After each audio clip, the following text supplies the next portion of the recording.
ఎంతో టేస్టీగా ఉండే స్వీట్ కార్న్ పులావ్ని 10 మినిట్స్లో రెడీ చేసుకుందాం. దీనికి కావాల్సిన ఇంగ్రీడియంట్స్ అండి. ఫస్ట్గా అయితే 3 కప్పులు బాస్మతి రైస్ నానబెట్టుకుని ఉంచుకున్నాను.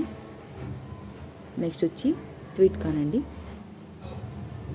మసాలా ఇంగ్రీడియంట్స్ ఆలు, ఇంకా కాజు, క్యారెట్, పచ్చిమిర్చి, అల్లం వెల్లుల్లి పేస్ట్, కొత్తిమీర, సోయా, ఆనియన్, పెద్ద సైజు ఆనియన్ కట్ చేసి పెట్టుకున్నానండి. సో ఇంగ్రీడియంట్స్ అయితే ఇవి. నెక్స్ట్ ఎలా ప్రిపేర్ చేసుకోవాలో చూద్దాం రండి. ఫస్ట్గా కుక్కర్ పెట్టుకుని దాంట్లో 4 స్పూన్ల ఆయిల్ వేసుకోవాలండి. దీంట్లో 1 స్పూన్ గీ యాడ్ చేసుకోవాలి. దీనివల్ల మన పులావ్ అనేది చాలా టేస్టీగా ఉంటుంది.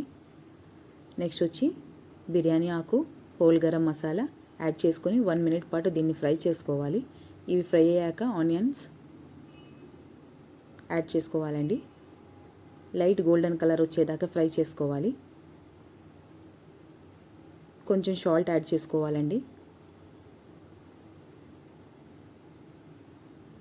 బాగా ఫ్రై అయ్యాక దీంట్లో ఫ్రెష్గా దంచి పెట్టుకున్న అల్లం వెల్లుల్లి పేస్ట్ యాడ్ చేసుకోవాలండి. యాడ్ చేసుకొని పచ్చివాసన పోయేదాకా ఫ్రై చేసుకోవాలి.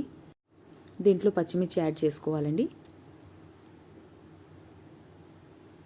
బాగా ఫ్రై అయ్యాక ఆలు, క్యారెట్, కాజు, ఇంకా ముందుగా ఒలిచిపెట్టుకున్న స్వీట్ కార్న్ వేసుకొని ఒక్కసారి బాగా ఫ్రై చేసుకోవాలండి.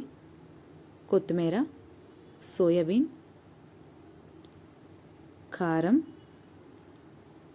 సాల్ట్, ఇంగ్రీడియంట్స్ అన్ని ఒకసారి బాగా మిక్స్ చేసుకోవాలి. గరం మసాలా, బిర్యానీ మసాలా, వెజ్ బిర్యానీ మసాలా అండి. ఇవన్నీ వెజిటేబుల్స్కి పట్టేలాగా బాగా ఒకసారి మిక్స్ చేసుకోవాలండి. బాగా మిక్స్ చేసుకున్న తర్వాత ఒక 2 మినిట్స్ మూత పెట్టి ఉంచుకోవాలి. వెజిటేబుల్ అనేది 50% దాకా కుక్ అయిందండి. దీంట్లో ముందుగా నానబెట్టుకున్న బాస్మతి రైస్ని యాడ్ చేసుకోవాలి. రైస్ యాడ్ చేసుకున్నాక ఒకసారి నెమ్మదిగా బాగా మిక్స్ చేసుకోవాలండి. మిక్స్ చేసుకొని దీనిపైన మూత పెట్టుకొని 5 మినిట్స్ పాటు మసాలా రైస్ పట్టేదాకా ఉంచాలండి. ఉంచి నెక్స్ట్ వచ్చి దీంట్లో వాటర్ యాడ్ చేసుకోవాలి. 1 కప్పు రైస్కి 2 కప్స్ వాటర్ అండి. బాగా మిక్స్ చేసుకోవాలండి. నాకైతే ఇక్కడ సాల్ట్ తక్కువ అయింది. సాల్ట్ యాడ్ చేసుకుంటున్నాను. సాల్ట్ యాడ్ చేసుకున్నాక ఒకసారి మిక్స్ చేసుకొని దీనిపైన మూత అయితే పెట్టుకుందామండి. 3 విజిల్స్ వచ్చేదాకా వెయిట్ చేద్దాం. నాకైతే ఇక్కడ 3 విజిల్స్ వచ్చేసేయండి. ఒకసారి ఓపెన్ చేసి చూస్తే స్వీట్ కార్న్ పులావ్ వచ్చి రెడీ అయిపోయిందండి. నెక్స్ట్ దీన్ని సర్వ్ చేసుకుందాం. చూసారు కదండి, స్వీట్ కార్న్ పులావ్, దీంతో చోలే సబ్జీ. చాలా టేస్టీగా ఉంటుందండి రెసిపీ. డెఫినెట్గా ట్రై చేయండి.